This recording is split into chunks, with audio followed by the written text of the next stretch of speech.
Hello दोस्तों, केबी pol science classes में आप सभी का स्वागत है। तो दोस्तों, आज हम बात करने वाले हैं एमसीक्यूज़ यानी कि पॉलिटिकल साइंस के एमसीक्यूज़ की। हम देखेंगे इस वीडियो में एमसीक्यूज़ शीत युद्ध का दौर जो चैप्टर है, इसके काफ़ी सारे एमसीक्यूज़ जो हम इस वीडियो में देखने वाले हैं। तो शीत युद्ध का जो दौर चैप्टर है, इससे हमने 70 एमसीक्यूज़ क्वेश्चंस प्रिपेयर किए हैं, बनाए हैं, और ये आपको एक वीडियो में नहीं बल्कि 4 पार्ट्स में मिलने वाले हैं। तो हम ये जो है ये फर्स्ट पार्ट है वीडियो का, जिसमें हम 25 के करीब क्या करने वाले हैं, एमसीक्यूज़ देखने वाले हैं। तो ये आपका चैप्टर फर्स्ट यानी कि कोल्ड वॉर एरा यानी कि शीत युद्ध के दौर के चैप्टर से लिए गए हैं। तो शुरू करते हैं वीडियो को। तो आपका जो फर्स्ट क्वेश्चन है वो है, क्यूबा संकट के दौरान क्यूबा के राष्ट्रपति कौन थे? इसमें आपके पास 4 ऑप्शन दिए गए हैं। का ऑप्शन है मिगुएल मोरियो दिमाग, खा ऑप्शन है फिदेल कास्त्रो, गा ऑप्शन है राउल कास्त्रो, और गा ऑप्शन है जॉन ऑफ कैनेडी। तो इसमें राइट आंसर है फिदेल कास्त्रो।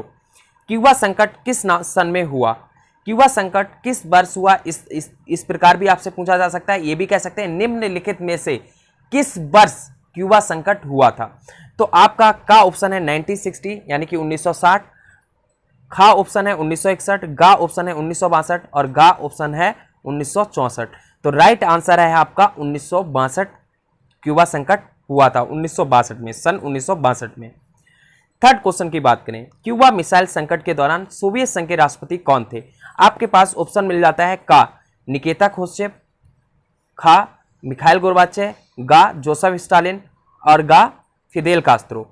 तो इसमें आपका सही आंसर है का निकिता क्रुश्चेव क्या थे? क्यूबा संकट के दौरान सोवियत संघ के राष्ट्रपति थे।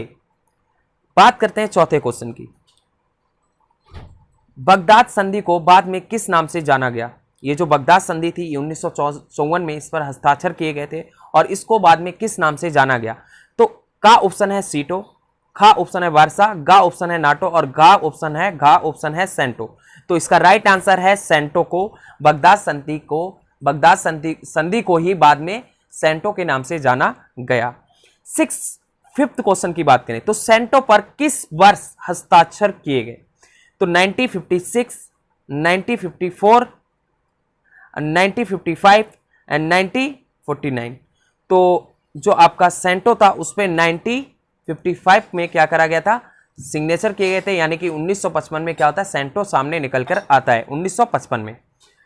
बर्लिन की दीवार कब खड़ी की गई? ये आपका 6 क्वेश्चन है कि जो बर्लिन की दीवार थी वो कब खड़ी की गई। वैसे तो ये सेकंड चैप्टर में होना चाहिए था, बट मैंने इसको फर्स्ट चैप्टर में ऐड कर लिया है। तो इसका का ऑप्शन है 1955, खा ऑप्शन है 1956 यानी 1955, 1956, और गा ऑप्शन है 1961, और खा ऑप्शन है गा ऑप्शन है 1962। तो आपका राइट आंसर जो है वो है 1961 यानी कि गा ऑप्शन सही है। अमेरिका के द्वारा डोमिनिकन रिपब्लिक में कब हस्तक्षेप किया गया? तो अमेरिका ने डोमिनिकन रिपब्लिक में कब हस्तक्षेप किया था? का ऑप्शन है 1965, खा ऑप्शन है 1968, गा ऑप्शन है 1954 से 60, और गा ऑप्शन है 1954। तो आपका राइट आंसर है 1965। का क्या है? राइट ऑप्शन है का आपका। अब देखते हैं एक क्वेश्चन जो आपका रेयरली मतलब बहुत चांसेस मेरे को लगते हैं आने का, तो वो है कि अवरोध किसे कहा गया है। अवरोध क्या है? तो रोक और संतुलन को अवरोध कहते हैं। यानी कि शीत युद्ध के दौरान क्या था, 2 महाशक्ति थी, दोनों के पास क्या था, पावर था, और ऐसे में क्या होते थे, वो अपने एक दूसरे की पावर को देख के क्या होते थे, रुक जाते थे, क्योंकि उनके बीच में शक्ति संतुलन बन जाता था, बैलेंस बनता था। तो अवरोध का तर्क यही होता है कि जब रोक और शक्ति संतुलन सामने आ जाए और कोई भी युद्ध वगैरह टल जाए तो उसको क्या कहते हैं, अवरोध कहते हैं। वियतनाम में अमेरिकी हस्तक्षेप कब से कब तक रहा? आपको ये बताना है, जो वियतनाम था उसमें अमेरिका ने कब से कब तक हस्तक्षेप किया था? तो का ऑप्शन है 1954 से 75, खा ऑप्शन है 1955 से 75, गा ऑप्शन है 1956 से 75, और गा ऑप्शन है 1945 से 91। तो आपका राइट आंसर है का 1954 से 75। ठीक है गाइस। तो इसमें क्या करा था, इतने समय तक 1954 से 75 के बीच में अमेरिका ने कहां पर हस्तक्षेप किया था? वियतनाम में। और वहां पर उसको क्या करना पड़ता है, हार खानी पड़ती है, मतलब मुंह की खानी पड़ती है, हार जाता है, क्योंकि वहां का जो कांगो संगठन था वो काफी ज्यादा मजबूत था और उसने अमेरिका का काफी विरोध किया था।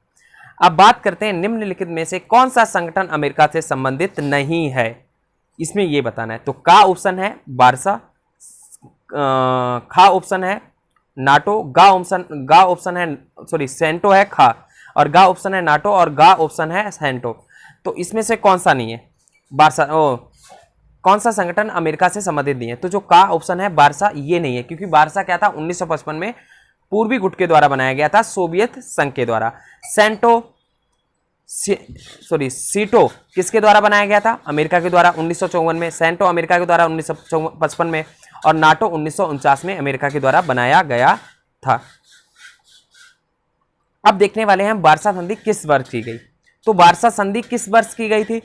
तो का ऑप्शन है 1954, खा ऑप्शन है 1956, गा ऑप्शन है 1949, और गा ऑप्शन है 1955।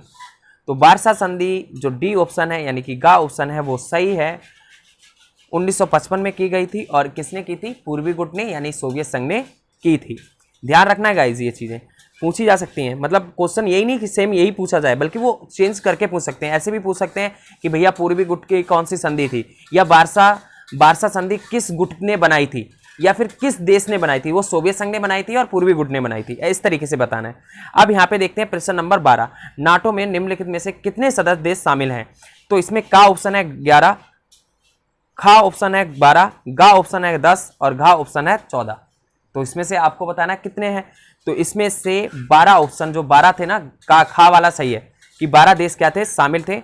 और नाटो की स्थापना कब हुई थी गाइस? आपको ये कमेंट बॉक्स में बताना है। अभी मैं बता चुका हूं नाटो की स्थापना कब हुई थी, ठीक है। और साथ ही साथ ये बताना है नाटो की स्थापना किस महीने हुई थी। जैसे 1949 तो हुआ था, बट 1949 में मार्च में हुई, मई में हुई, जून में हुई, या जनवरी अप्रैल, किस में हुई थी वो बताना है, ठीक है।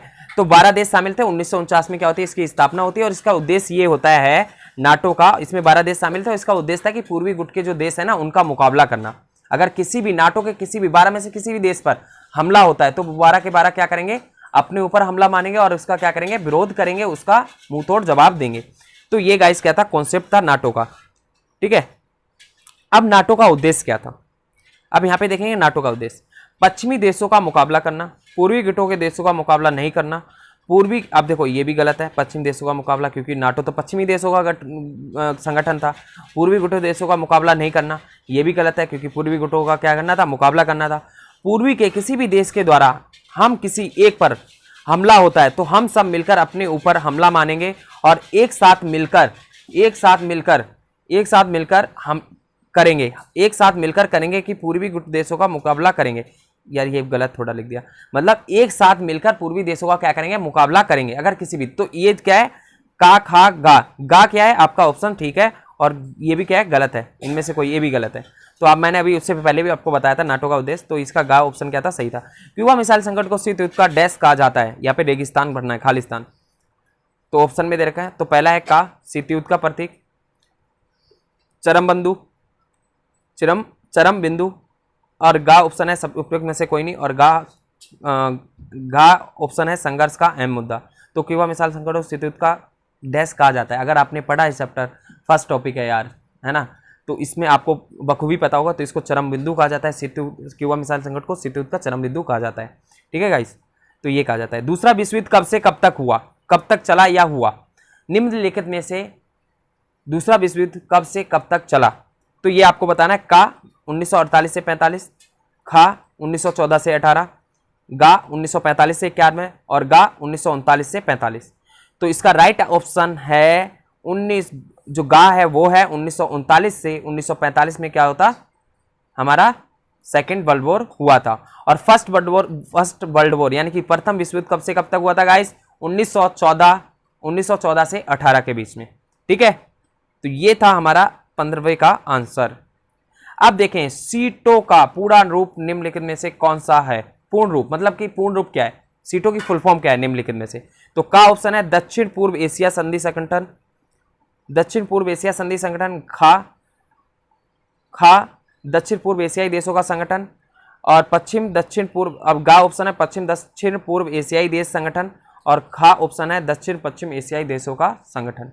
तो इसका आपका राइट आंसर जो है वो है का, दक्षिण पूर्व एशियाई संधि संगठन। और एक ट्रिक और बताऊं, सीटो को लिखते हैं हम सीटो, इस तरीके से लिखते हैं ना गाइस। अब देखो, साउथ ईस्ट एशियाई ट्रीटी ऑर्गेनाइजेशन, साउथ का मतलब दक्षिण और ईस्ट का मतलब पूरब, तो मैंने बताया था ना का सही है कि दक्षिण पूर्व, तो साउथ का मतलब होता है दक्षिण, ईस्ट का मतलब पूरब और एशिया का मतलब एशियाई होगा, ट्रीटी का मतलब संधि और ऑर्गेनाइजेशन मतलब संगठन, तो दक्षिण पूर्व एशियाई संधि संगठन। तो सीटो का मतलब क्या हुआ, का, दक्षिण पूर्व एशियाई संधि संगठन। ये 1955 में 54 में हुआ था, मैंने बताया भी था। अब बात करते हैं 17, प्रश्न नंबर 17 की, गुटनिरपेक्ष आंदोलन का सम्मेलन कब हुआ, पहला सम्मेलन कब हुआ। तो गाइज ये भी मेरे ख्याल से भी आपको पता होगा, तो का ऑप्शन है 1968 और खा ऑप्शन है 1961 और गा ऑप्शन है 1962 और गा ऑप्शन है 1963। तो आपका 1961 जो खा ऑप्शन है, खा वाला ऑप्शन है वो ठीक है, 1961 में हुआ था और ये बेलग्रेड में हुआ था, यानी कि अफगानिस्तान में हुआ था। ठीक है गाइज। शीत युद्ध कब से कब तक चला, तो आपको ये बताना है शीत युद्ध कब से कब तक चला था। तो शीत युद्ध का ऑप्शन है 1945 से 91, खा ऑप्शन है 1949 से 1990 और गा ऑप्शन है 1939 से 1945 और गा ऑप्शन है 1914 से 18। तो इसमें राइट जो ऑप्शन है वो है का 1945 से 91। जो हमारा शीत युद्ध था वो 1945 से 91 के बीच में हुआ था, यानी कि पूरा कह सकते हैं हम 46 साल तक चला था जो शीत युद्ध था। ठीक है गाइस। गुटनिरपेक्ष आंदोलन का पहला सम्मेलन कहाँ हुआ, अब भाई मैंने पूछ लिया कहाँ पे हुआ। अब इसमें देखो, जकार्ता इंडोनेशिया की राजधानी है तो का ऑप्शन है जकार्ता इंडोनेशिया, खा कैरो मिस्र की राजधानी कैरो है तो मिस्र में हुआ, अकारा घाना की राजधानी है तो अकारा में हुआ, तो ये बताना है गा, और घा बेलग्रेड यूगोस्लाविया, तो इसमें से राइट जो ऑप्शन है वो है बेलग्रेड यूगोस्लाविया में हुआ था, बेलग्रेड में हुआ था, घा ऑप्शन ठीक है। और बेलग्रेड क्या है, यूगोस्लाविया की राजधानी है। तो ये चार भी ध्यान रखना, ये राजधानी है, कहीं ना कहीं तो आपके काम आ सकती है। अब 20वां क्वेश्चन, गुटनिरपेक्ष आंदोलन की नींव कितने देशों ने रखी थी, कितने देशों ने रखी थी। बहुत सिंपल क्वेश्चन पूछे गाइस, अभी आगे जो आगे होने वाले ना वो थोड़े कॉम्प्लिकेटेड और कॉम्प्लेक्स होने वाले। तो गुटनिरपेक्ष आंदोलन की नींव कितने देशों ने डाली थी, तो का ऑप्शन है 5, खा ऑप्शन है 7, गा ऑप्शन है 6 और गा ऑप्शन है 8। तो 5 जो का ऑप्शन है वो ठीक है, 5 देशों ने। अब वो 5 देश कौन कौन से थे वो उसको आपको क्या करना है, उनके नाम लिखने हैं नीचे कमेंट बॉक्स में बताने हैं, और साथ ही जो कौन से 5 लीडर थे जो गुटनिरपेक्ष आंदोलन की नींव में शामिल थे वो भी आपको बताने गाइस। आप बताओ, आप कमेंट बॉक्स में लिखकर।